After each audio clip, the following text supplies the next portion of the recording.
Baik, bismillahirrahmanirrahim. Selamat siang teman-teman semua. Siang ini kita akan mulai lagi kelas riset perempuan bergerak untuk materi keempat.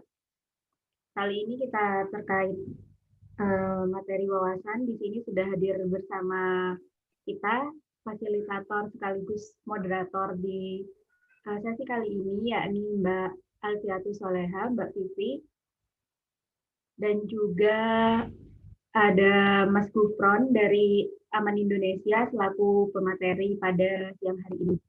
Untuk selanjutnya, saya serahkan semuanya kepada moderator, pada Mbak Vivi, untuk memulai agenda kelas kita pada siang hari ini terkait materi gender dan inklusi sosial. Pada Mbak Vivi, saya persilakan.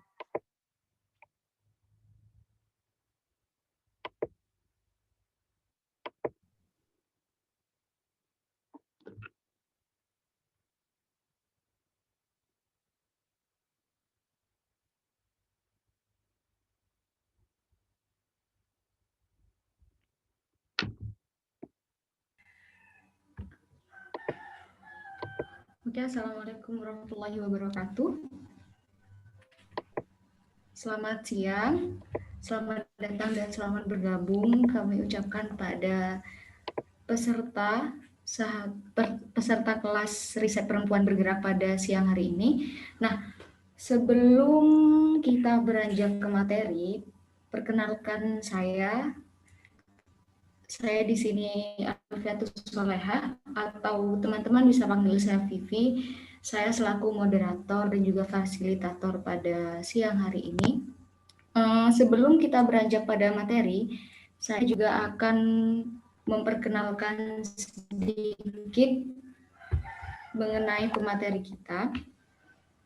Di sini kita kedatangan pemateri seorang laki-laki tentang gender, maka tidak afdol ketika hanya dijelaskan oleh seorang perempuan, karena kita harus memandang gender ini tidak sempit hanya terkait permasalahan mengenai perempuan saja, tapi keselingan mengenai hubungan atau relasi antara perempuan dan laki-laki juga harus kita bahas agar tidak ada muspro atau sesuatu yang miss di dalamnya. Nah, di sini pemateri kita pada siang hari ini ada Bapak Gufron Ibnu Masudi M.A.Hum. Nah, beliau adalah lulusan Magister Agama dan Studi Perdamaian di Sekolah Pasca Sarjana UIN Syarif Hidayatullah, Jakarta. Dan pada saat ini beliau bekerja di The Asian Muslim Action Network, sebuah lembaga non-profit yang melakukan kerja transformasi konflik melalui penguatan kapasitas perempuan. Dan beliau juga memiliki pengalaman lebih dari 13 tahun dalam pengorganisasian masyarakat, pendidikan, perdamaian, dan advokasi terkait agenda perempuan, perdamaian, dan keamanan, atau Women, Peace, and Security, baik dari level lokal, nasional, ataupun internasional. Nah, dalam beberapa tahun terakhir, beliau terlibat dalam pengembangan sekolah perempuan perdamaian untuk membangun dan memperkuat ketahanan masyarakat atau community resilience dalam mencegah kekerasan berbasis gender dan ekstremisme kekerasan. Selain itu, ia turut mengembangkan program Youth Peace Leaders dan Girls Ambassador for Peace untuk memperkuat kerja-kerja toleransi beragama di wilayah rentan konflik. Nah, Bapak Gufron ini juga aktif terlibat di jaringan Working Group and Women Preventing atau Countering Violent Extremism dan Southeast Asian Network Civil Society Organization atau CSO. Pada tahun 2017, Bapak Gufron dipilih oleh Kedutaan Besar Inggris Jakarta sebagai salah satu penerima Indonesian Islam Discovery Travel Grant untuk berkunjung ke sejumlah tokoh dan organisasi berbasis Muslim di Inggris Raya. Nah, ini sedikit gambaran ya, mungkin bisa juga nanti ditambahkan oleh materi kita pada siang hari ini. terkait apa saja sih background atau biodata dari beliau. Karena tak kenal maka tak sayang, seperti itu. Oke. Dan teman-teman di sini kita akan membahas mengenai gender dan inklusi sosial. Mungkin ini menjadi suatu hal yang baru atau teman-teman sudah pernah tahu sebelumnya. Nanti kita bahas lebih jauh, kita pahami bersama dengan pemateri yang sudah hadir bergabung bersama kita. Selamat siang, Bapak Gufron. Selamat siang. Ya, selamat siang teman-teman semuanya. Mbak Alifatus Solihah sebagai moderator ya. Terima kasih. Apakah suaranya terdengar dengan baik? Terdengar dengan baik, Bapak. Iya, oke. Terima kasih. Oke, mungkin bisa langsung dimulai ya teman-teman di sini. Untuk mempersingkat waktu, di sini sebelum kita mulai, kita akan ada penyampaian materi dan juga terakhir kita ada diskusi dan juga tanya jawab. Seperti itu. Baik, sebelumnya boleh di setting untuk saya bisa share screen ya.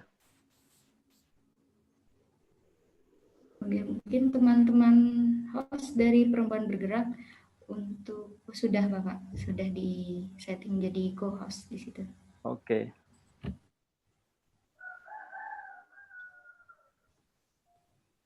Baik, terima kasih. Assalamualaikum warahmatullahi wabarakatuh. Selamat siang dan salam sejahtera buat kita semuanya. Pertama, terima kasih kepada teman-teman di Perempuan Bergerak ya, yang telah mengundang gitu tadi yang disebutkan oleh moderator ya, laki-laki untuk mengisi kelas riset terkait dengan isu gender, feminisme, dan juga inklusi sosial. Tentu sebuah kehormatan juga ya, bagi saya maupun juga lembaga di ASEAN Muslim Action Network untuk berkenalan dan juga sekaligus berbagi dan juga tentunya belajar ya, karena teman-teman di sini kan punya basis kemampuan atau skill riset atau penelitian ya terkait dengan isu-isu yang sedang dibahas begitu. Tentu ini jadi pengalaman yang berharga buat saya pribadi maupun lembaga. Dan yang kedua tentu inisiatif ini menarik ya karena peneliti muda begitu punya minat dan juga punya passion untuk melihat lebih luas gitu cakrawala terkait dengan isu-isu perempuan dan sosial, terutama ketika kita melihat isu gender dan inklusi sosial ini jadi bagian dari perspektif maupun juga bagian dari isu yang sedang dibahas gitu. Dan terima kasih atas kesempatannya. Saya akan mencoba mempresentasikan apa yang sebenarnya diminta ya secara garis besar oleh teman-teman panitia. Tapi saya semalam sempat berpikir apakah di antara peserta ini ya, saya nggak tahu ini jumlahnya berapa. Tadi saya lihat terakhir ada 28 begitu. Apakah pernah semuanya menerima materi ya pengenalan terkait gender, atau ada yang sebagian sudah, atau ada yang memang sama sekali belum menerima materi itu. Jadi saya berpikir seperti apa baiknya menyampaikannya. Itu yang pertama. Yang kedua, karena basis saya sebenarnya di lembaga itu lebih banyak sebagai praktisi ya, artinya mengelaborasi kerangka teoritis dalam perspektif gender ke dalam programatik ya, artinya memang bekerja untuk memperkuat atau membuat isu gender ini menjadi mainstream, baik itu di kalangan komunitas maupun juga pengambil kebijakan atau stakeholders, baik terkait dengan program-program yang sifatnya pengembangan ekonomi, pembangunan, kesehatan, sosial, maupun juga advokasi terkait dengan kebijakan yang mungkin lagi hangat ya, soal RUU PKS maupun juga bagaimana menurunkan undang-undang terorisme ke dalam perspektif yang lebih adil bagi laki-laki dan perempuan begitu. Jadi sebenarnya pengalaman saya yang tidak terlalu panjang itu lebih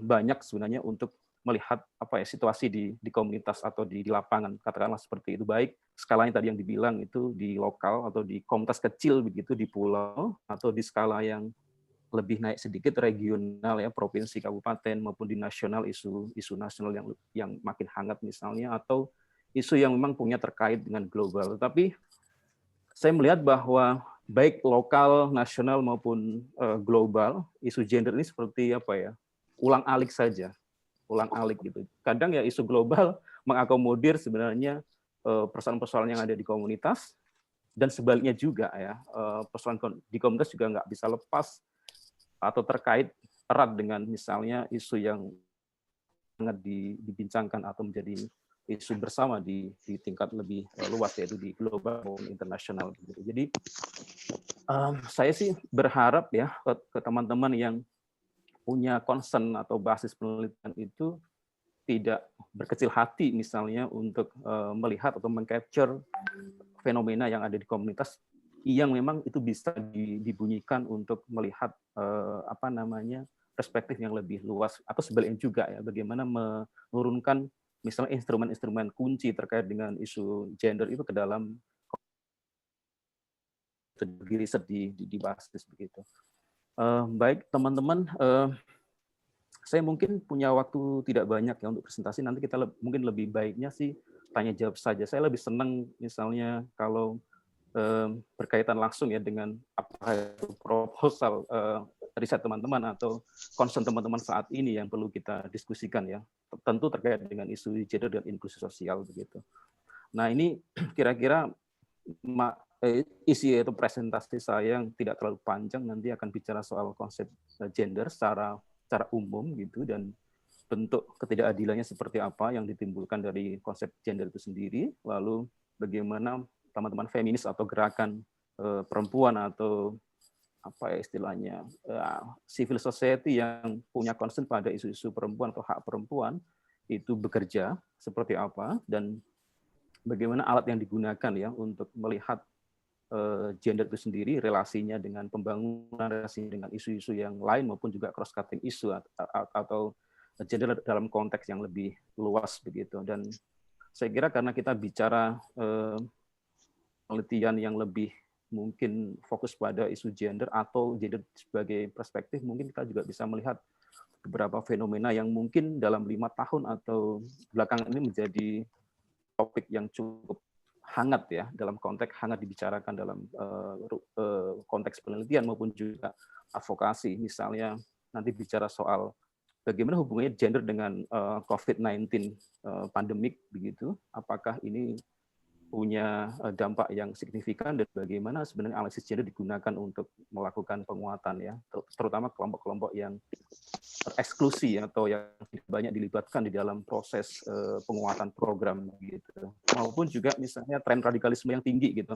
Bagaimana kita melihat gender dalam pusaran radikalisme maupun juga pencegahan ekstremisme, maupun juga yang sering kali kita dengar gender dalam situasi konflik sosial maupun juga konflik yang berbasis agama maupun sara lainnya. Nanti karena saya di Aman lebih concern pada 3 hal tadi ya, isu perempuan, perdamaian, dan keamanan, kemungkinan contohnya akan lebih banyak menggali dari pengalaman-pengalaman empirik atau grounded begitu. Jadi kebanyakan kalau di teman-teman di CSO atau NGO itu seringnya muncul grounded theory ya, atau apa ya, mungkin kerangka pemikiran yang dihasilkan dari pengalaman ya, langsung bersentuhan dengan subjek dan juga objek di masing-masing wilayah. Nah, ini yang sering kali ya dipertanyakan dalam berbagai training atau pelatihan-pelatihan maupun juga penguatan kapasitas teman-teman, itu biasanya sering banyak bertanya mengapa di masyarakat kita atau komunitas kita itu ekspresinya berbeda ketika misalnya punya anak laki-laki dan perempuan gitu. Ada apa ini sebenarnya? Kenapa mereka diperlakukan berbeda? Lalu juga ada pertanyaan mengapa masyarakat kita itu nganggapnya laki-laki itu lebih kuat dibanding perempuan gitu ya, baik secara fisik maupun secara mental gitu. Lalu ada pertanyaan juga mengapa di masyarakat kita itu tugas ngurus anak gitu ya, didik anak itu tugasnya perempuan atau istri dan suami tidak gitu. Lalu juga ada pertanyaan misalnya mengapa pula gitu orang tua kebanyakan itu memberikan boneka untuk anak perempuannya dan mobil-mobilan atau senjata itu untuk anak laki-laki gitu. Nah, ini sebenarnya pertanyaan-pertanyaan kunci yang bisa menggiring kita ya atau membawa kita untuk memahami konsep dasar gender begitu. Dan ini secara umum saya akan ingin memulai begini. Ketika kita bertanya ya ke orang gitu, taruhlah kalau dalam konteks yang pengalaman saya ke anak muda perempuan dan juga perempuan dewasa gitu, karena subjek dari programnya di lembaga kami itu lebih banyak ke anak muda perempuan dan juga perempuan dewasa yang sudah menikah begitu. Ketika tanya ya apa perbedaannya laki-laki dan perempuan gitu, mereka rata-rata pertama nyebut yang mudah dulu ya secara fisik begitu. Misalnya laki-laki itu secara fisik punya jakun gitu, lalu punya penis ya, lalu apalagi punya tangan yang kasar kayak gitu. Lalu bagaimana dengan perempuan gitu? Perempuan punya vagina, perempuan punya payudara yang lebih besar daripada laki-laki, lalu perempuan kulitnya halus begitu. Terus apalagi gitu? Ya laki-laki rambutnya pendek, sementara perempuan rambutnya panjang begitu. Apalagi gitu, apalagi. Lalu muncul banyak sekali list atau daftar perbedaan-perbedaan yang mereka asumsikan itu menjadi perbedaan laki-laki dan perempuan. Misalnya, laki-laki itu tegas, perempuan lebih cengeng atau lemah. Laki-laki jarang menangis, perempuan sering menangis. Laki-laki kalau bahagia, ekspresinya datar saja, perempuan bisa nangis, bisa teriak-teriak, dan sebagainya. Lalu apalagi gitu, apalagi itu banyak sekali muncul sampai pada level misalnya laki-laki itu bekerja, perempuan di dalam rumah saja atau mengurus rumah tangga, memasak, mencuci dan sebagainya. Sementara laki-laki nonton TV, baca berita dan sebagainya. Lalu apa misalnya perbedaan anak laki-laki dan perempuan? Anak laki-laki mainannya tadi, misalnya lebih banyak mainan main bola gitu. Perempuan mainnya main apa namanya? Yang sering muncul tuh main masak-masakan gitu, main boneka dan sebagainya. Nah, dari sini coba kita apa namanya? Klasifikasi ya. Kira-kira perbedaan tadi itu yang memang secara apa namanya? Secara lahiriah yang ada itu mana saja dan yang sebenarnya itu bikinan kita sendiri itu apa saja gitu.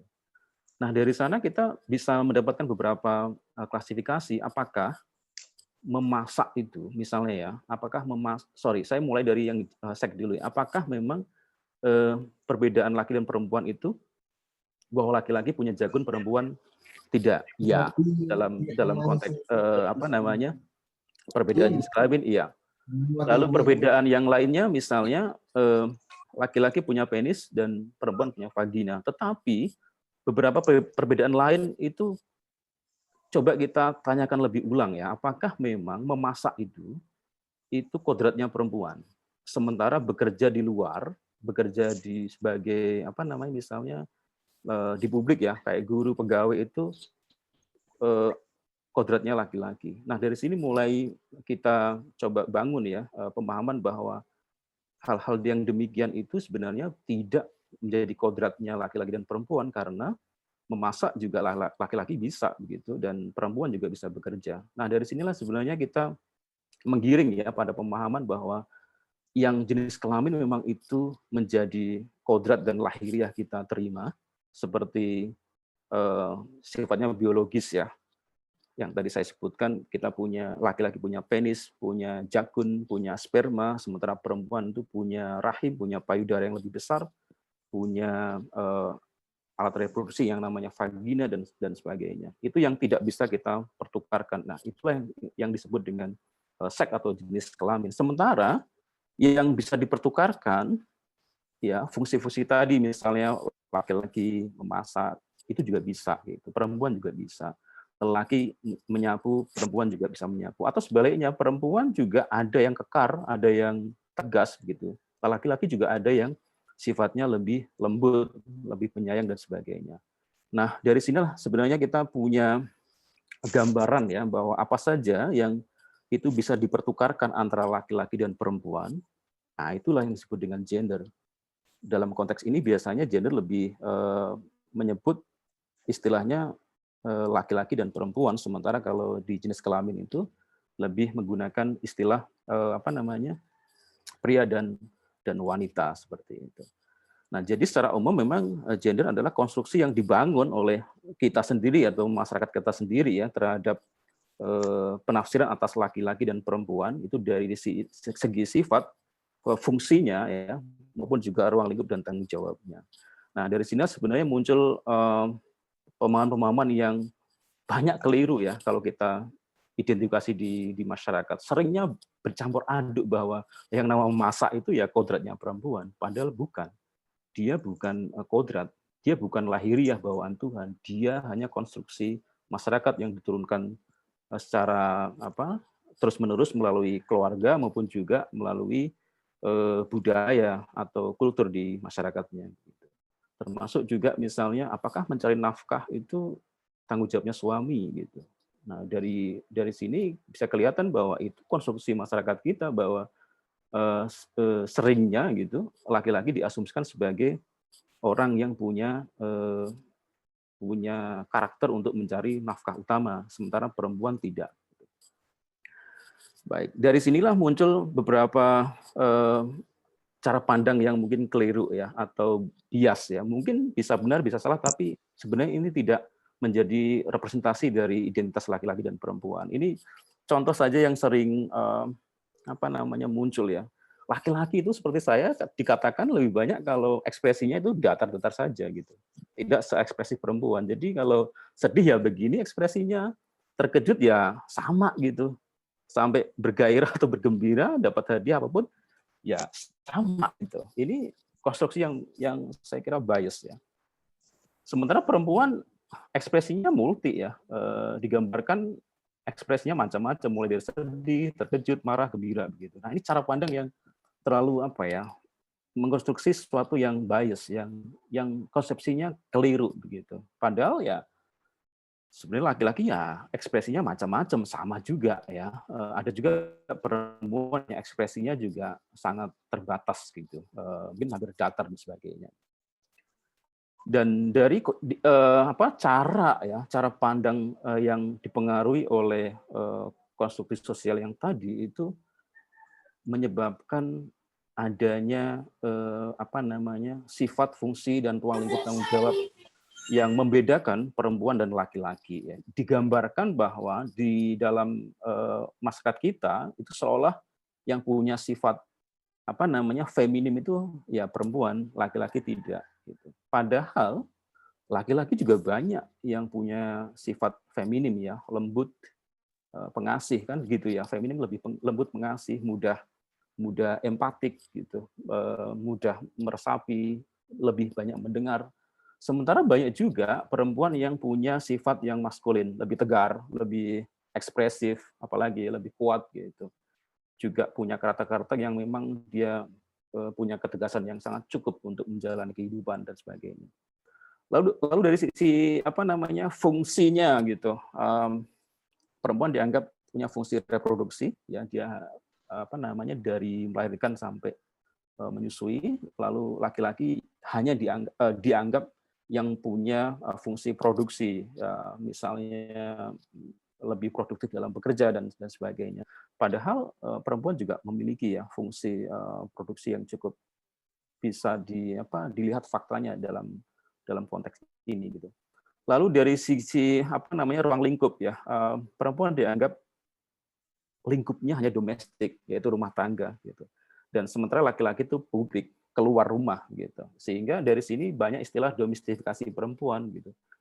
Dianggap ya perempuan tugasnya kalau dalam term Jawa itu ya sumur, dapur dan kasur begitu. Ini yang sifatnya mempersempit sebenarnya ruang perempuan begitu. Sehingga lebih banyak perempuan itu dibebankan pekerjaan-pekerjaan domestik mulai dari mengurus rumah sampai mendidik anak dan sebagainya. Sementara laki-laki punya banyak akses untuk menjalani kehidupannya sebagai makhluk sosial ya, misalnya bekerja, kongko-kongko dan sebagainya. Lalu kalaupun perempuan itu bekerja, itu dinilai itu hanya sebagai apa ya, mencari nafkah tambahan, sementara laki-laki itu banyak menjadi peran nafkah utama. Nah, kondisi ini pernah terjadi cukup apa namanya ya, cukup serius ya ketika program-program di Orde Baru itu dengan konsepsi seperti ini itu lebih banyak dalam konteks pembangunan itu memperkuat kapasitas laki-laki untuk lebih survive ya dalam bekerja. Karena dia melihat bahwa ya perempuan di rumah saja, sehingga programnya itu sifatnya kesehatan dan kesejahteraan keluarga, ya memasak, gizi dan sebagainya. Nah ini saya rasa apa namanya konsekuensi ya dari cara berpikir baik komunitas kita maupun juga pemerintah ya melihat dikotomi antara laki-laki dan perempuan itu yang bias ya, yang tidak sebenarnya mempertimbangkan apa namanya aspek identitas mereka sebagai individu yang punya peran masing-masing dan punya kapasitas begitu. Nah, pandangan seperti ini tidak tiba-tiba muncul ya, tetapi banyak apa namanya terjadi, banyak terlembagakan karena faktor agama. Ini misalnya pandangan-pandangan yang memang menganggap laki-laki itu lebih berkuasa sebagai pemimpin di mereka ya, terutama di pemimpin dalam konteks keagamaan maupun juga sekarang ini ketarik dalam konteks politik begitu, dan juga budaya patriarki, budaya yang memang sangat maskulin yang sangat anak emaskan atau membuat favoritisme ke laki-laki gitu lebih mudah dalam menjalani apa namanya norma-norma hukum adat dan sebagainya. Lalu juga karena faktor banyak kebijakan yang diskriminatif. Kalau teman-teman misalnya meneliti ya, banyak perda-perda diskriminatif terhadap perempuan itu cukup banyak sekali. Datanya ada di Komnas Perempuan ya, mungkin lebih dari 300-an ya perda-perda baik dari nasional maupun sampai level provinsi dan kabupaten itu yang cukup banyak menjerat apa namanya kebebasan perempuan maupun juga mengatur tubuh perempuan. Nah, inilah yang juga makin mendorong menyebabkan laki-laki dan perempuan itu dinilai atau dipandang sangat berbeda dalam sisi sifat, fungsi, ruang lingkup dan juga tanggung jawabnya. Ketika konstruksi itu langgeng ya, ketika masyarakat bahwa laki-laki ya tadi itu pencari nafkah utama, perempuan nafkah tambahan, laki-laki itu di publik, perempuan itu di dalam rumah tangga, laki-laki itu lebih kuat, perempuan itu ya lemah nggak apa-apa begitu. Nah, pandangan seperti itu menyebabkan berbagai macam ketidakadilan gender. Ini yang umum sekali ya, yang ada dalam berbagai teori maupun juga dalam pelatihan. Yang pertama menyebabkan marginalisasi atau peminggiran ya, karena dianggap tadi itu dia lemah, perempuan lemah, dianggap tidak berdaya itu, maka ya wajar saja kalau mereka terpinggirkan dalam sisi ekonomi misalnya. Banyak sekali advokasi di teman-teman serikat buruh misalnya untuk memperjuangkan hak-hak teman-teman perempuan dalam mengakses ekonomi yang cukup layak ya.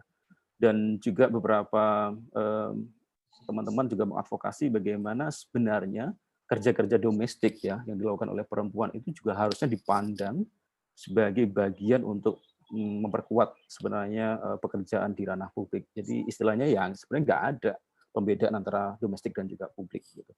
Lalu ketidakadilan gender yang lainnya adalah diskriminasi terhadap perempuan atau kelompok-kelompok marginal tadi ya. Karena dia perempuan, dia tidak mendapatkan perlakuan yang berbeda. Dulu sering sekali misalnya anak perempuan itu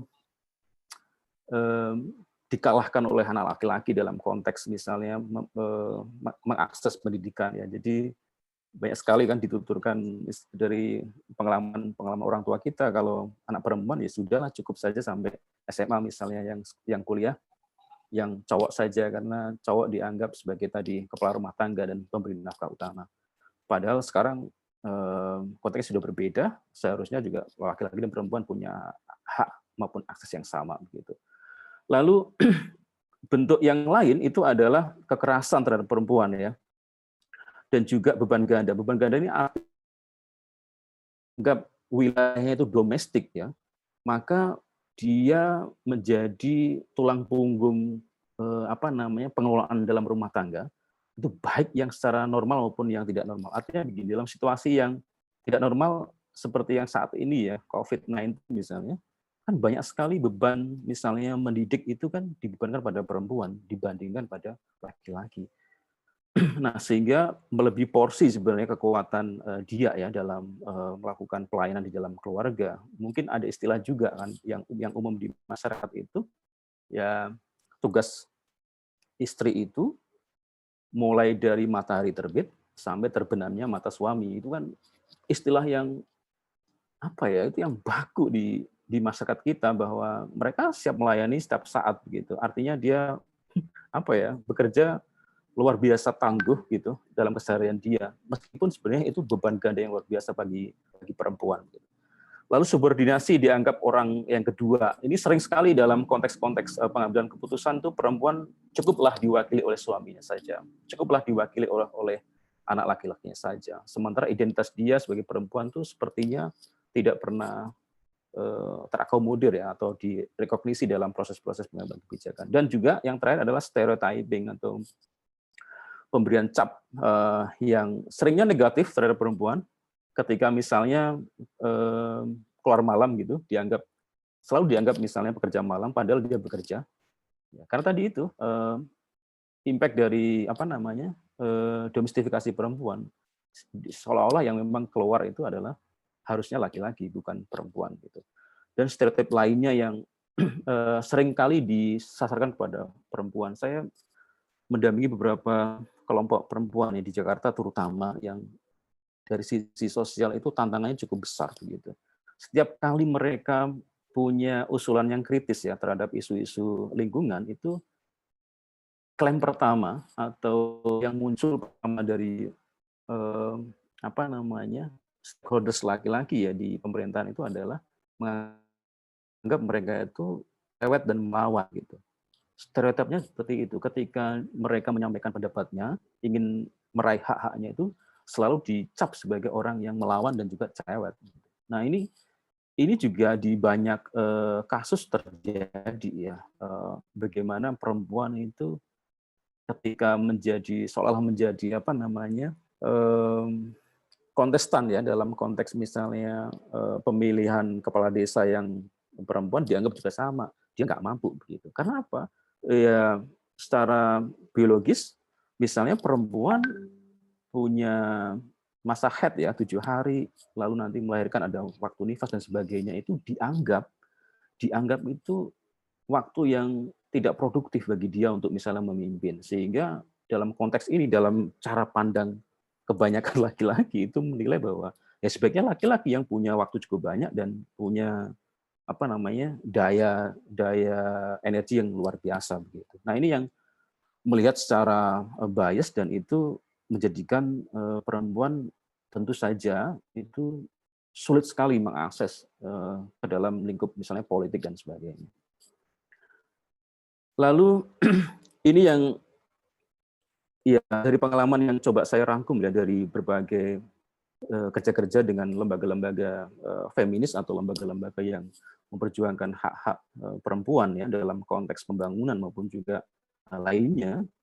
Mereka menggunakan satu istilah gender mainstreaming yang mungkin teman-teman juga sangat familiar ya, bagaimana pengaruh utama gender ini dalam setiap proses pengambilan kebijakan maupun juga pembangunan program, monitoring dan evaluasi. Ini ditujukan agar memastikan bahwa masalah gender melihat dari sisi laki-laki dan perempuan itu terakomodir dalam proses pengambilan kebijakan maupun juga program. Dalam konteks ini taruhlah contohnya misalnya dalam situasi COVID-19 begitu ya.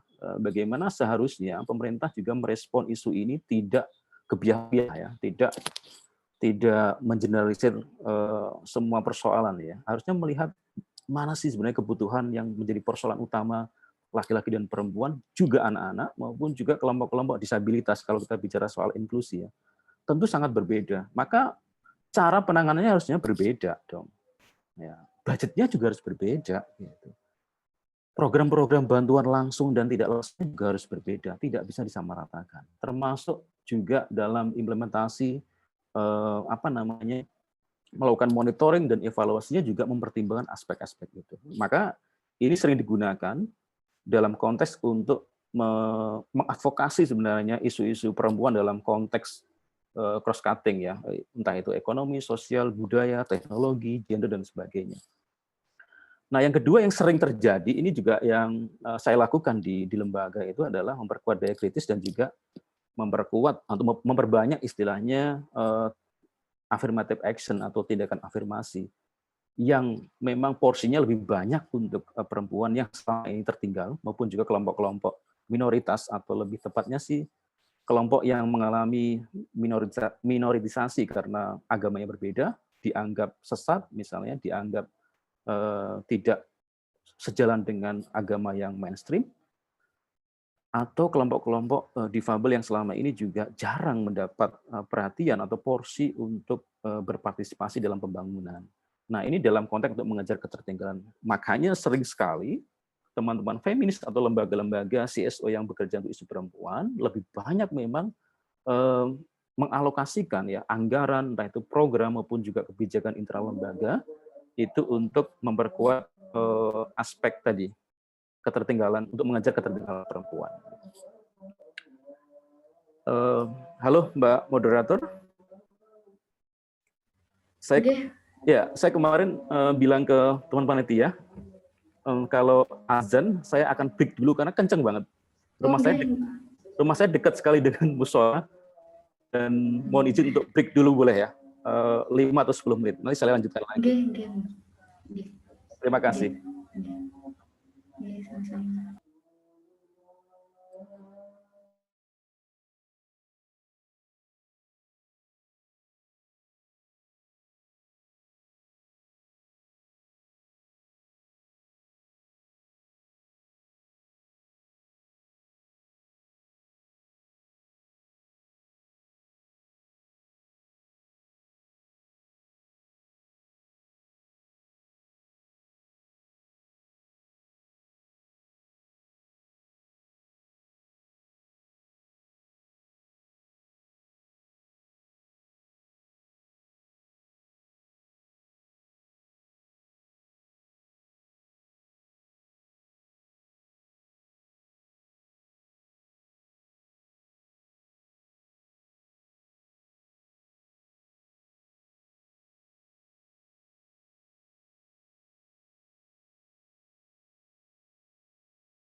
Halo, Mbak Alif. Oke, Teman-teman, apakah kita bisa lanjut lagi? bisa Ya. dilanjut lagi. Oke, terima kasih ya telah menunggu. Karena saya takut gitu nanti suaranya bisa audionya ya bisa mengganggu proses kita latihan kali ini gitu. Baik, saya akan melanjutkan tadi sampai sini. Baik. Ya, ini kerangka yang digunakan oleh teman-teman feminis ya, yang sejauh pengamatan atau observasi saya atau di lembaga kami terkait dengan bagaimana sebenarnya teman-teman yang memperjuangkan ya hak-hak perempuan melalui kerja-kerja individu maupun juga kerja-kerja secara organisasi maupun juga jaringan. Jadi teman-teman kalau kita bicara ya, kemarin mungkin ada materi terkait dengan sejarah feminisme ya, tetapi yang berkembang saat ini kan bisa itu sifatnya individu, masing-masing orang begitu. Misalnya kalau laki-laki itu ya di Indonesia misalnya ada tokoh misalnya kayak Hussein Muhammad gitu, dia memperjuangkan hak perempuan ya melalui penyebaran pemikiran teks keagamaan yang sensitif gitu secara individu maupun juga secara organisasi melalui lembaga-lembaga seperti Fahmina yang dia dirikan maupun juga misalnya Rahima yang dia perjuangkan juga gitu. Maupun lembaga-lembaga lain yang memang secara nature-nya itu memperjuangkan hak perempuan. Nature-nya orang-orang di dalamnya adalah seorang feminis begitu. Dan juga melalui gerakan bersama.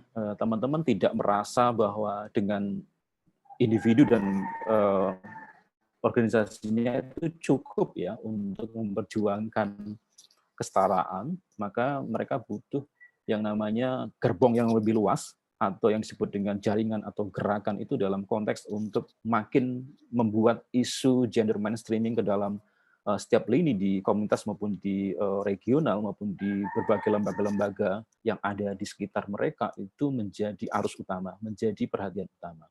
Maka teman-teman misalnya kalau ada yang meneliti ya, itu bisa ke level 3 tadi, entah itu individu, pemikirannya, biografinya, atau kelembagaannya, ataupun juga jaringannya. Itu bisa juga dalam konteks untuk melihat sejauh mana sebenarnya praktek pengerusamaan gender dalam konteks masyarakat sipil begitu. Lalu yang tadi saya sebutkan juga soal membangun daya kritis ya, banyak sekali cara-cara kerja feminis yang memang modelnya pendidikan kritis ya, pendidikan perempuan, pendidikan untuk memperkuat skills terkait dengan negosiasi, mediasi, maupun juga paralegal dalam konteks memang membekali kelompok-kelompok yang selama ini termarginalkan, tersubordinasi, terpinggirkan, tidak mendapat jatah, tidak mendapat akses itu untuk mereka lebih berdaya, memperjuangkan dan mengorganisir kekuatan mereka untuk mencapai hak mereka yang terabaikan begitu. Nah, ini yang dilakukan dan affirmative action dalam rangka agar pemenuhan itu semuanya itu terjadi. Maka ya mau nggak mau desain program, desain kebijakan itu mengarah pada pemenuhan hak mereka begitu. Dan itu dalam rangka untuk agar ketertinggalan dengan laki-laki itu tidak terlalu tinggi gap-nya. Dan itu menjadikan satu pedoman ya, kalau teman-teman bekerja nantinya misalnya di lembaga-lembaga yang concern di isu perempuan, banyak sekali memang desain program mengarah pada affirmative action terhadap kelompok-kelompok perempuan, terutama perempuan yang mengalami juga double diskriminasi. Istilah ini muncul ke banyak kasus ketika terjadi misalnya penyerangan atau pendiskriminasian terhadap kelompok perempuan dari dari kelompok minoritas. Taruhlah misalnya kasus yang ada di Surabaya, yang ada di Jawa Timur ya, soal diskriminasi dan juga minoritisasi kelompok Syiah yang ada sekarang ada mengungsi di Jemundo di Sidoarjo. Perempuan yang di sana itu mengalami double diskriminasi. Yang pertama, dia mengalami diskriminasi karena dia sebagai Syiah, dicap sesat, lalu diusir, dibakar rumahnya, lalu tidak dapat akses terhadap tanah mereka begitu.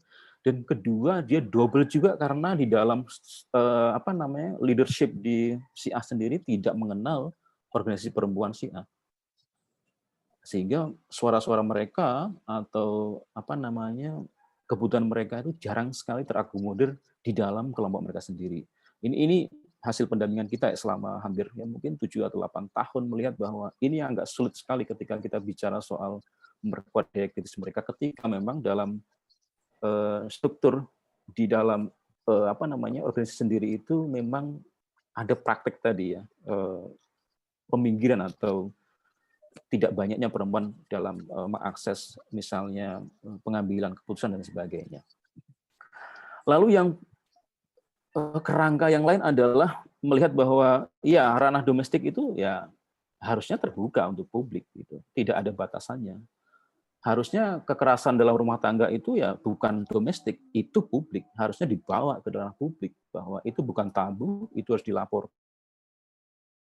Termasuk juga kerja-kerja yang sifat domestik harusnya diakui sebagai kerja publik. Bayangin coba kalau misalnya perempuan tidak mau misalnya untuk mengurus rumah tangga, berapa dia harus menyewa misalnya asisten rumah tangga? Apakah kepala rumah tangga yang laki-laki katanya seperti itu mau juga misalnya membayari misalnya pengganti dari istri yang misalnya ngambek atau tidak mau melakukan kerja-kerja domestik? Nah, ini sebenarnya yang menjadi titik sentral ya ketika kita bicara soal memperluas ya peran perempuan tidak hanya di domestik dan publik. Kadang tantangan-tantangan misalnya menjalankan program-program atau partisipasi perempuan itu karena beban di domestiknya itu masih cukup tinggi, teman-teman. Sehingga ketika dia bekerja di ruang publik atau mengakses ruang publik, kadang itu semakin double beban dia. Beban gandanya dia semakin double. Saat ini misalnya ada situasi COVID, dia harus bekerja misalnya dalam konstruksi yang tadi ya, tidak adil gender, dia mengurus rumah tangga, juga sedang mencari pekerjaan, juga misalnya tambah mengurus anak, juga menjadi guru bagi anak-anak selama anaknya misalnya sekolah jarak jauh begitu. Ini juga menjadi isu-isu yang menurut saya krusial untuk dilihat lebih lanjut ya. Dan yang lainnya adalah keadilan substantif gitu. Keadilan itu tidak sama ya antara laki-laki dan perempuan. Contohnya begini, kalau kita bicara soal perbaikan gizi ya, harusnya ya gizi laki-laki dan perempuan berbeda. Gitu. Kenapa demikian? Pertama gini, perempuan punya misalnya mengandung, karena banyak juga kan kasus kematian karena mengandung atau melahirkan. Harusnya yang punya potensi kerentanan cukup tinggi itulah yang harusnya mendapat porsi program yang lebih kayak gitu. Nah, itulah yang kemudian disebut sebagai keadilan yang substantif, tidak bisa disamakan saja. Contoh juga dalam situasi bencana begitu. Nggak bisa serta-merta bahwa bantuan itu ya sembako, 5 bahan pokok. Tidak bisa seperti itu karena perempuan itu punya kebutuhan khusus ya. Menstruasi selama 1 minggu atau 7 hari dia butuh air bersih yang cukup, lalu butuh semacam istilahnya saya lupa, kebutuhan-kebutuhan untuk mengatasi menstruasi dan juga kebutuhan akan rasa nyaman selama menstruasi dan sebagainya. Atau bagi ibu yang menyusui, nggak bisa juga misalnya bantuan tenda itu dibikin los begitu saja tanpa memperhatikan aspek tadi kenyamanan seorang perempuan yang ingin menyusui dan anaknya gitu. Nah, ini artinya bahwa substansi dari keadilan itu harus dilihat sesuai kebutuhan laki-laki dan perempuan. Dari sisi perempuan sendiri harus dilihat dan didengarkan. Itu yang menjadi hal yang sangat penting. Dan pengalaman saya juga ya, awal-awal bekerja itu untuk mengurus ya program-program bantuan bencana di Jakarta, Yogyakarta, dan Padang juga tantangannya seperti itu juga. Ketika banyak lembaga atau pihak atau pemerintah juga tidak begitu aware, tidak begitu memperhatikan ya soal kebutuhan antara laki-laki dan perempuan yang sangat berbeda begitu. Ya, dianggap semua sama rata, termasuk bikin rumah juga sama begitu. Tidak memperhatikan aspek kebutuhan spesifik dari perempuan maupun juga teman-teman di disabilitas begitu. Dan yang terakhir ini soal apa namanya interseksionalitas begitu, bahwa isu perempuan itu tidak tunggal dan tidak hanya dipandang dari satu sisi saja, dia multidimensi begitu. Misalnya terakhir soal apa namanya konflik sosial, tidak serta-merta hanya dilihat bahwa perempuan punya persoalan dengan konflik, tapi konflik sendiri punya interseksi dengan isu-isu lain seperti ekstremisme. Ya. Banyak wilayah konflik yang juga menjadi ladang subur paham ekstremisme. Banyak juga apa namanya wilayah konflik yang juga dipengaruhi oleh konflik sumber daya alam dan sebagainya. Jadi multidimensi itu yang dibangun, yang juga harus dipahami dalam kerangka kerja-kerja kita untuk memperkuat tadi potensi perempuan agar mengejar ketertinggalan ya atau ketimbangan gender dan sebagainya. Gitu. Nah ini sepertinya hampir dipakai ya teman-teman feminis tadi secara individu, sebagai organisasi maupun juga sebagai gerakan sosial yang ada di tempat kita begitu. Dan ini yang umum digunakan terkait dengan tool atau alat atau modul atau panduan ya atau kerangka teoritis yang digunakan untuk menganalisis relasi tadi ya hubungan antara individu laki-laki perempuan yang apa namanya punya korelasi dengan isu-isu pembangunan ekonomi sosial dan budaya begitu. Sebetulnya banyak ya teman-teman selain Harvard Gender Analysis Pathway, Moser Conceptual Framework, Women's Empowerment itu ada yang lain lagi ya seperti people oriented apa namanya planning framework, lalu ada gender analysis metric maupun juga capacities and vulnerabilities approach maupun juga social relationship approach begitu. Ini banyak dikembangkan dan ya banyak digunakan juga oleh teman-teman di melihat sebenarnya seperti apa sih detail sebenarnya relasi ketimpangan antara laki-laki dan perempuan begitu. Ini saya ambil yang mungkin agak berbeda ya dari keempat-empatnya. Yang pertama itu Harvard Analytical Framework, ini yang pertama yang dikembangkan untuk melihat relasi apa namanya pekerjaan antara laki-laki dan perempuan begitu. Kenapa sih misalnya salary atau gaji perempuan itu lebih rendah gitu dibanding laki-laki. Mereka menganggap ya yang apa namanya yang umum itu ya karena perempuan tadi dianggap nggak produktif karena dia punya apa namanya reproduksi melahirkan haid dan sebagainya itu dianggap tidak terlalu produktif gitu dibanding laki-laki yang punya waktu yang cukup dan itu produktif. Nah, alasan inilah yang digunakan seringkali untuk membuat kebijakan yang memang tidak adil ya dalam konteks pemberian upah maupun juga tunjangan dan sebagainya. Nah, analisis ini juga melihat komponen-komponen yang lain, misalnya fungsi-fungsi pekerjaan yang sifatnya produktif dan reproduktif itu seperti apa, lalu akses dan kontrol yang baik laki-laki dan perempuan itu, siapa sebenarnya mengatur kuasa dalam pengelolaan sumber daya alam gitu ya. Misalnya dalam konteks pertanian, siapa sebenarnya yang lebih banyak melakukan kuasa itu. Terakhir saya ke Madura ya, ke Sumeneb untuk 2 hari fasilitasi proses apa namanya kajian desa partisipatif atau PRA, itu melihat bahwa satu desa ya di Sumeneb itu ada hampir 18 kelompok tani yang memang semuanya perempuan gitu. Ya kelompok tani perempuan katakanlah seperti itu. Ada sekitar 18 di satu desa itu. Sementara kelompok laki-laki, pertanian laki-laki itu hanya 4.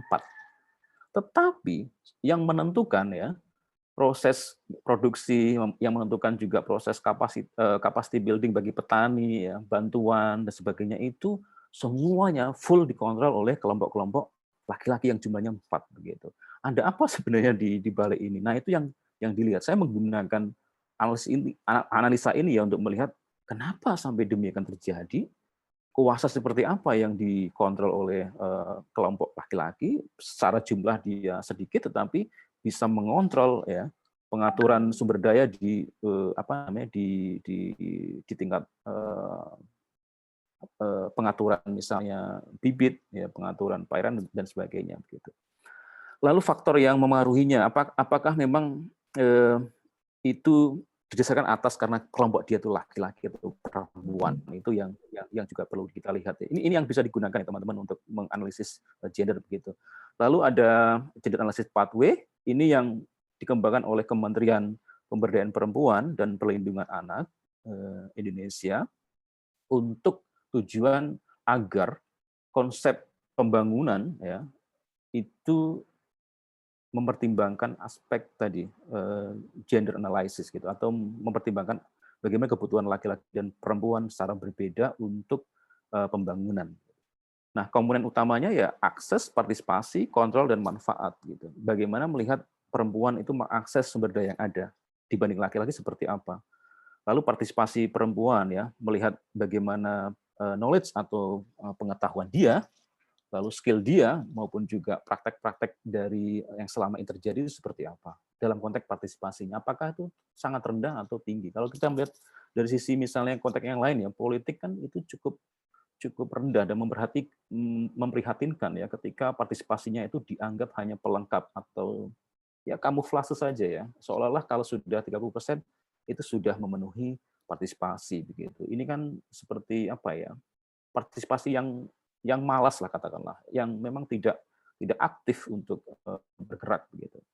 Lalu kontrol ya, sejauh mana perempuan tadi mengontrol untuk mengambil keputusan atas dirinya, gitu. Tidak diwakili tapi memang benar-benar mewakili dirinya. Ini yang sering banyak ya pengalaman saya melakukan analisis ini di berbagai komunitas konflik maupun juga di desa itu. Ketika bicara soal pemberdayaan mereka kuat sekali teman-teman, tapi ketika pengambilan keputusan itu tiba-tiba lemah dan hilang. Suara mereka tuh gitu, apa ya, sunyi, nggak terdengar begitu. Terakhir misalnya di Jakarta ya, persoalan utama yang mereka coba dorong misalnya soal air ya, karena perempuan dekat dengan air gitu, baik untuk kesehatan reproduksinya, mereka bersentuhan dengan air. Tetapi ketika proses mengambil keputusan itu kalah telak dengan forum ya yang programnya ya untuk sosialisasi narkoba, misalnya pembuatan sanitasi talut atau pengaspal dan sebagainya.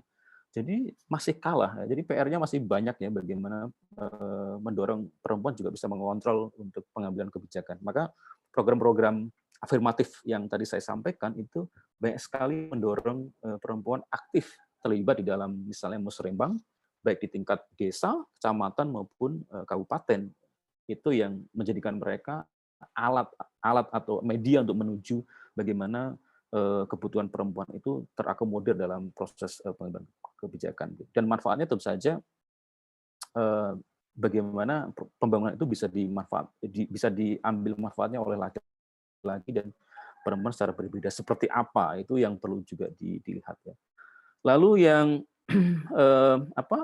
analisa yang lainnya adalah Moser Conceptual Framework. Ini yang dikembangkan oleh Moser untuk menekankan pentingnya perencanaan secara partisipatif. Artinya perencanaan baik itu kebijakan maupun pembangunan itu harusnya didesain berdasarkan kebutuhan laki-laki dan perempuan yang berbeda.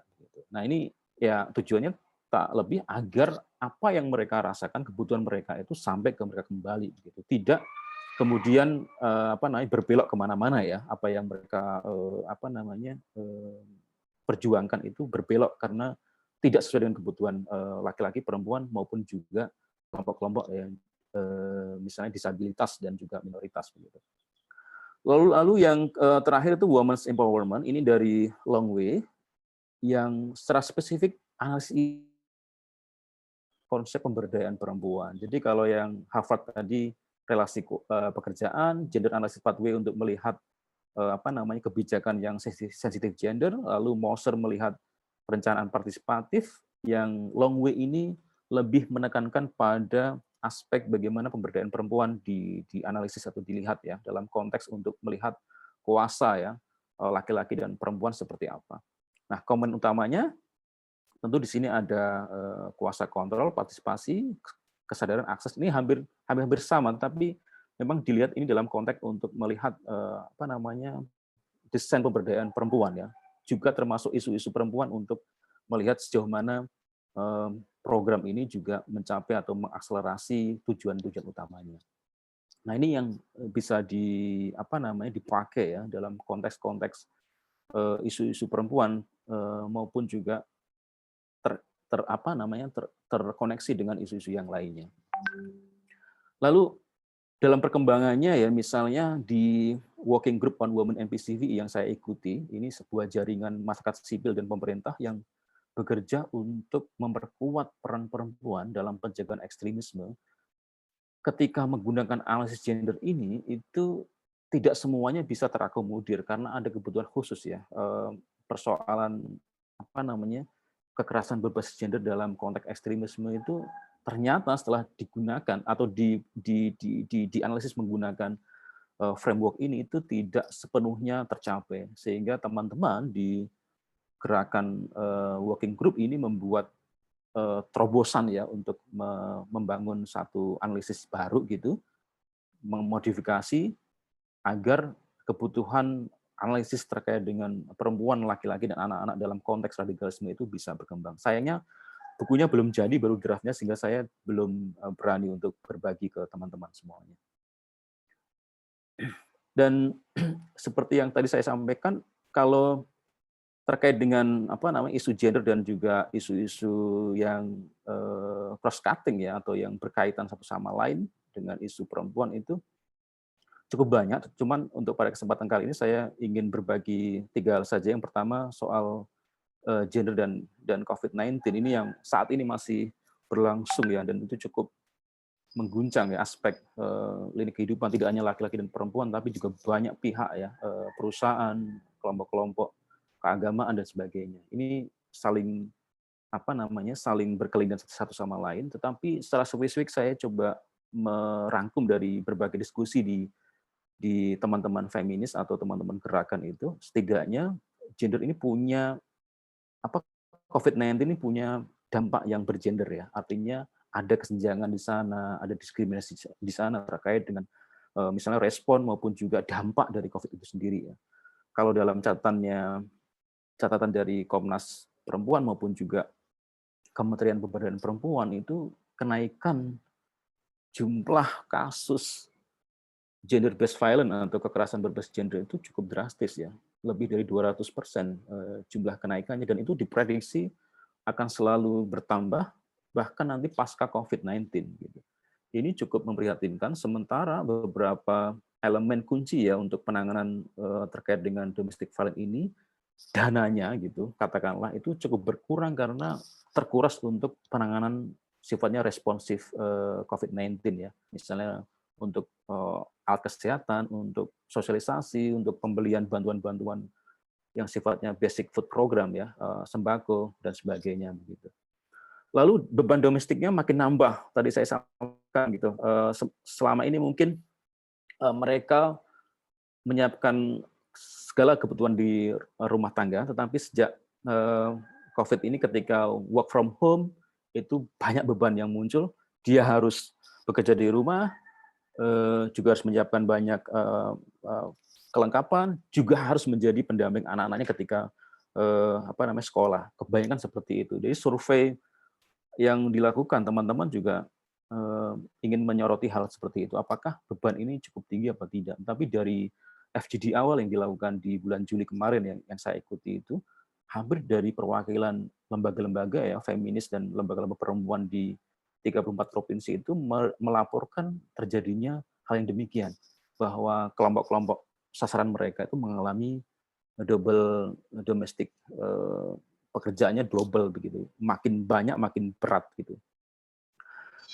Lalu juga kita melihat stempel gender dalam bantuan, jadi seolah-olah ya bantuannya ya laki-laki dan perempuan sama begitu.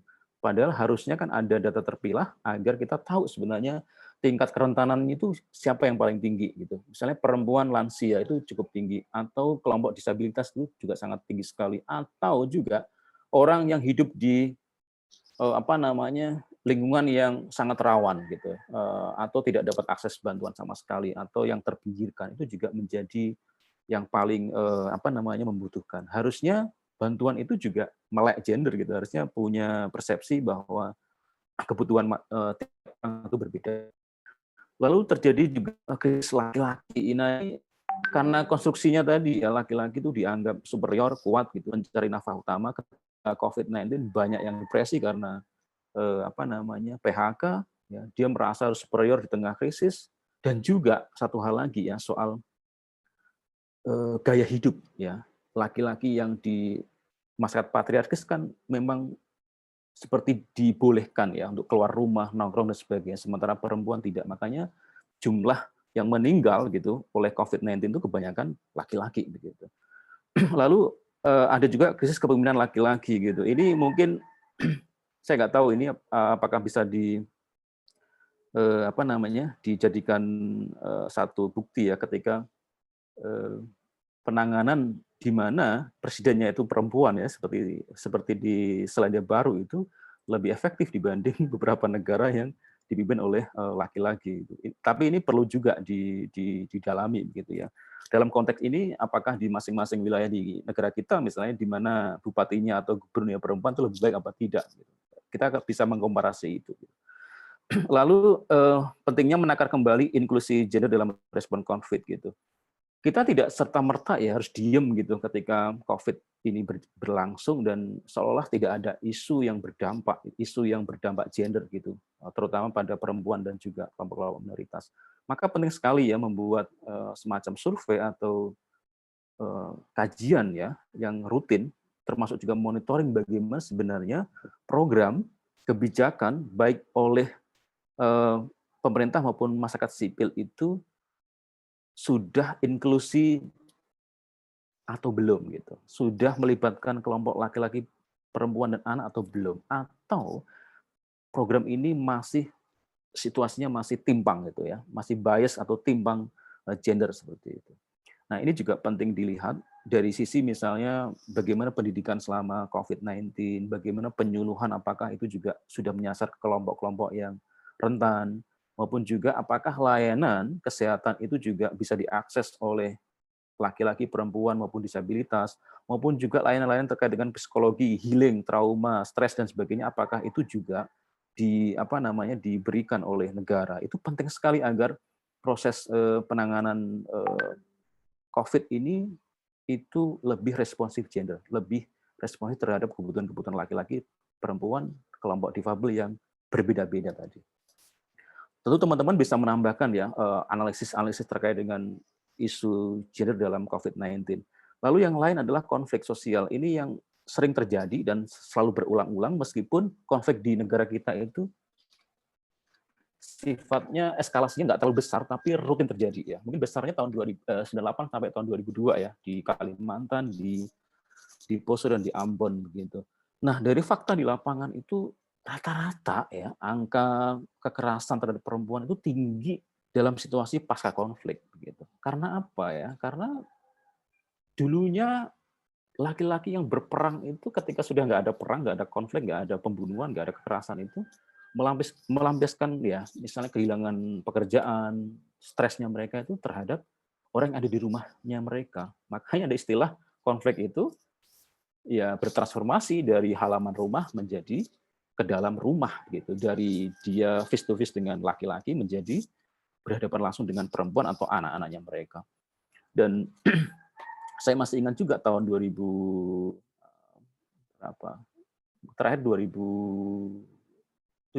begitu ketika kita melakukan pemetaan ya terkait dengan situasi saat itu terkait dengan angka kekerasan berbasis gender itu dalam konteks pasca konflik. Ya dari 100 peserta yang terlibat dalam pelatihan dan juga FGD itu ya lebih dari 90% mereka mengkonfirmasi dirinya mengalami apa yang disebut dengan kekerasan berbasis gender pasca konflik begitu. Banyak faktornya, apakah itu ada yang perkosaan dalam pacaran, ada yang juga yang pemukulan, ya perceraian dan juga fitnah dan sebagainya itu terjadi memang dalam konteks pasca konflik yang memang dilihat tidak banyak ya dilakukan healing trauma maupun juga bagaimana membuat relasi itu makin baik gitu. Jadi seolah setelah adanya perjanjian damai itu seolah sudah selesai atau kelar gitu persoalan konflik ini. Padahal itu masih banyak PR yang perlu ditangani. Nah dari sini muncul beberapa narasi perempuan ya. Saya pertama kali misalnya ke Poso atau ke Ambon tahun 2010 itu ketika terlibat dalam proses rekonsiliasi antara desa Kristen dengan desa Muslim gitu tahun 2010 awal gitu. Prosesnya cukup lama karena masing-masing pihak menolak dengan alasan takut dibunuh. Tahun 2010 itu artinya 8 tahun setelah perjanjian damai, itu kedua desa ini belum berani keluar rumah dalam konteks pergi ke kota. Karena acaranya di waktu di kota ya, di sebuah hotel di kota Poso begitu. Mereka nggak berani keluar karena takut dibunuh. Yang Muslim bilang takut dibunuh kelompok Kristen. Yang Kristen bilang takut dibunuh kalau mama-mama mereka atau istri-istri mereka atau ibu-ibu mereka itu pergi ke kota, ke Poso begitu. Nah, tetapi dari sana proses pendampingan berlangsung, memastikan antar aktor itu punya saling kepemahaman, terjadilah pertemuan-pertemuan rekonsiliatif antara mereka, dan narasi yang dibangun adalah sebenarnya narasi merawat dan melindungi kehidupan. Saat konflik, mereka berpikir bagaimana menyelamatkan anak mereka ya, yang itu darah daging mereka, yang dia kandung 9 bulan, yang dia rawat, dia besarkan begitu, dia nggak mau aset yang berharga itu putus ketika, sehingga mereka cenderung untuk melindungi sebisa mungkin ya dari ancaman pembunuhan. Narasi ini yang tidak banyak muncul karena berita atau yang informasi yang menyebar itu kan soal penyerangan, soal konfliknya sendiri ya, soal perjanjian damainya sendiri. Tapi narasi perempuan itu jarang sekali muncul. Juga berbagai inisiatif perempuan dalam konflik juga jarang muncul, jarang diberitakan gitu. Sehingga dampaknya ketika perjanjian damai ya hanya 2 orang perempuan yang terlibat dalam inisiatif perjanjian damai di Malino, perjanjian Malino ya, untuk yang kasus Poso begitu. Dan kabar baiknya adalah untuk isu perempuan dan konflik sosial itu Indonesia mengadopsi ya resolusi Dewan Keamanan PBB nomor 1325 soal perempuan, perdamaian dan keamanan dalam bentuk RAN atau rencana aksi nasional, yang ini menjadi tonggak ya untuk mendorong bagaimana negara itu menjamin partisipasi perempuan, pemberdayaan perempuan dalam konteks penanganan pencegahan konflik sosial, agar mereka juga bisa menentukan ya bagaimana perempuan itu sendiri punya inisiatif, punya cara untuk terlibat dalam penyelesaian kasus-kasus konflik sosial yang ada di masyarakat mereka. Karena sebenarnya mereka punya banyak inisiatif yang selama ini tidak banyak dilihat dan tidak banyak diteliti, teman-teman. Jadi sedikit sekali bicara bagaimana narasi perempuan dalam konflik ya, baik di Poso misalnya, di Ambon maupun di Kalimantan. Jarang sekali yang terdengar. Ini saya kira PR kita bersama ya, bagaimana menggali sebenarnya inisiatif dari grassroots ya, kelompok perempuan ini untuk mengembangkan sebenarnya kerangka-kerangka baru kerja-kerja perdamaian di grassroots. Dan yang terakhir saya kasih contoh terkait dengan hubungan antara gender dan ekstremisme kekerasan atau kekerasan berbasis ekstremisme.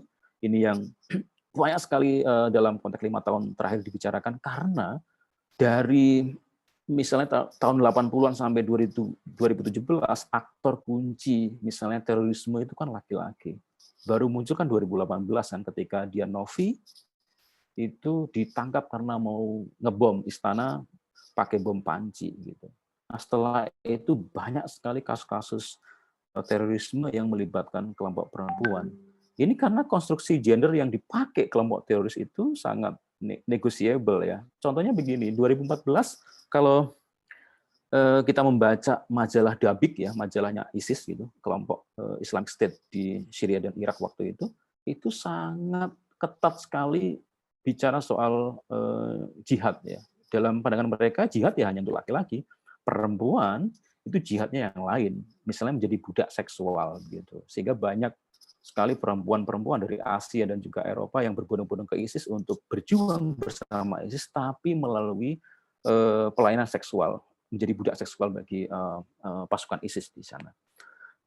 Dan narasi yang lain yang bias yang banyak sekali kita jumpai di media sosial, misalnya soal poligami misalnya ya, yang dipropagandakan itu. Kalau nggak ikut ya berarti kamu nggak syariah gitu, atau yang nyasar pada kelompok-kelompok perempuan yang nggak pakai hijab gitu atau jilbab gitu, maka dosamu akan berkepanjangan. Dan banyak lagi narasi-narasi yang itu mengatur banyak tubuh perempuan atau sikap perempuan ya, di dalamnya. Yang tentu saja itu mendiskreditkan perempuan. Nah, dari sini banyak sekali responnya ya dari kelompok-kelompok progresif. Taruhlah misalnya kalau teman-teman familiar dengan Kiai apa namanya Fakihudin Abdul Qadir ya dari IAIN Cirebon, dari IAIN Cirebon atau dari Fahmina Institute mengembangkan cara baru ya membaca relasi laki-laki perempuan dalam konteks metodologi baru yang bernama mubadalah atau reciprocity atau reciprocal reading ya untuk melihat sebenarnya teks hadis dan Quran ini dari sisi untuk membangun relasi yang adil baik laki-laki dan perempuan gitu. Banyak sekali sebenarnya respon-respon itu juga. Tetapi ya mungkin teman-teman ada yang ahli media ya melihat bagaimana sebenarnya narasi kelompok ekstremis atau fundamentalis itu lebih laku, lebih masif di media dibanding narasi-narasi dari kelompok-kelompok progresif yang biasanya cenderung kaku gitu, panjang, kaku dan tidak banyak digemari oleh anak-anak muda gitu. Lalu ada faktor maskulinitas. Ini penting.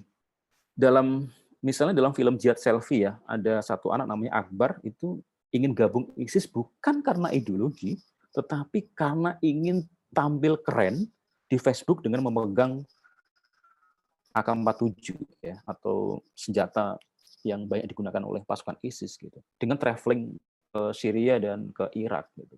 Dia hanya ingin terlihat keren di hadapan teman-teman ceweknya dia. Nah, ini maskulinitas ini yang juga bekerja dalam konteks untuk banyak merekrut anak laki-laki untuk berjihad. Ya. Berjihad dalam arti tadi bergabung dengan kelompok-kelompok teror, kelompok ISIS untuk memperjuangkan ideologi agama dia. Berdasarkan pada semangat dia sebagai orang yang maskulin, yang tegas, yang kuat gitu, yang punya ambisi untuk membela agama. Karena bagi kelompok-kelompok ini cara doktrinasinya adalah ya bela agama itu ya bela Islam bukan bela Pancasila gitu. Misalnya kayak gitu. Itu contohnya. Lalu juga ada paradigma yang berubah ya from backyard to dining room. Ini istilah dari Profesor Ruhaini dari UIN Sunan Kalijaga Yogyakarta yang melihat pergeseran begini bahwa dulunya perempuan itu nggak banyak dilibatkan dalam aksi teror. Sehingga banyak sekali istri-istri narapidana terorisme itu nggak tahu sebenarnya kerjaan suaminya apa. Lembaga kami pernah melakukan pendampingan ya dalam tanda kutip healing gitu untuk sekitar 16 istrinya narapidana terorisme. Rata-rata mereka nggak tahu sebenarnya suaminya dipenjara karena apa. Nggak tahu juga aksi-aksi yang dilakukan suaminya karena sangat tertutup, rapi, dan tidak disebarkan ke anggota keluarganya. Hanya disimpan oleh laki-laki. Tapi itu beda ketika bom Surabaya terjadi. Ya, teman-teman masih ingat ya 2018 yang menghancurkan 5 gereja, bahwa perencanaan pengeboman itu dilakukan di ruang makan gitu, bersama dengan istri dan anaknya, anak yang masih kecil-kecil begitu. Artinya bahwa narasi soal jihad ya itu bukan lagi soal milik laki-laki saja, tapi juga sudah menjadi milik keluarga. Artinya perempuan dan anak-anak juga sudah menjadi target untuk menjadi frontliners atau ya orang yang terdepan dalam melakukan teror gitu. Nah, inilah paradigma ini yang juga harus dilihat sebagai satu fenomena bahwa saat ini feminisme itu juga dipakai gitu oleh para kelompok teror ini untuk memperkuat sebenarnya pasukan teror mereka dengan melibatkan banyak perempuan. Dan sisi lain, ya dalam konteks tertentu perempuan banyak dicuci otak, ya, dimatikan akalnya, sehingga lebih banyak menuruti apa yang menjadi kepentingan dari laki-laki, suami atau pemimpin di konteks mereka. Tetapi dalam konteks ini saya juga melihat banyak sekali perempuan dari kelompok teror gitu, artinya istri napiter yang mulai sadar bahwa penting sekali untuk memutus ya kekerasan dalam rumah tangga mereka, kekerasan yang dilakukan oleh suaminya dia yang saat ini di penjara itu agar tidak meluber ke anaknya dia. Maka narasi yang dibangun harus seperti apa? Itu yang juga saat ini banyak dilakukan pendampingan oleh teman-teman feminis ya untuk memutus sebenarnya narasi kekerasan dari kelompok ekstremis ke anaknya melalui peran istri tadi atau peran ibu tadi. Dan juga banyak juga yang dilakukan oleh pendamping lapas ya, perempuan terutama, untuk melakukan deradikalisasi, melakukan perlawanan terhadap narasi-narasi yang dikembangkan oleh narapidana teroris perempuan terutama, dan juga ulama perempuan yang banyak sekali melakukan kerja-kerja di basis melalui majelis taklim untuk melakukan kontranarasi ya atas narasi-narasi yang berkembang selama ini yang arah-arahnya itu selalu mengarah pada misalnya khilafah ya, dengan memanfaatkan kebaikan perempuan, karakter perempuan yang mudah tadi ya menyerap gitu atau berempati di dalamnya. Nah, peran ini banyak sekarang dilakukan untuk disengagement ya, atau memutus ya keterlibatan keluarga mereka ke lingkungan